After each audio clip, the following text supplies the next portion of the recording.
Deve essere veramente emozionante svegliarsi la mattina e trovare nella buca delle lettere una lettera che arriva da Windsor Castle direttamente a Miss Oranzo, che sei tu, e scritta dalla regina Elisabetta, che ti manda anche la sua foto.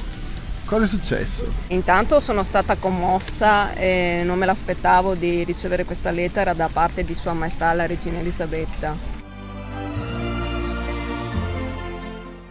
Le avevo inviato una copia del mio libro intitolato I luoghi di George Gordon Byron nel Veneto, il lord che parlava veneziano.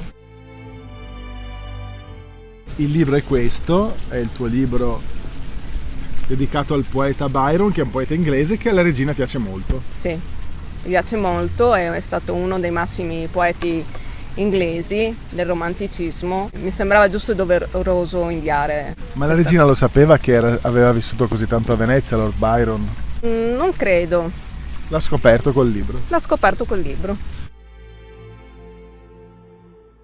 I luoghi di Byron nel Veneto quali sono? Si parte dalla provincia di Verona per poi arrivare a Venezia, a Padova. A Padova ad esempio ad Este o anche il borgo di Arpa Petrarca. Il titolo del libro parla anche del Lord che parlava veneziano. Perché Lord Byron ha imparato il veneziano?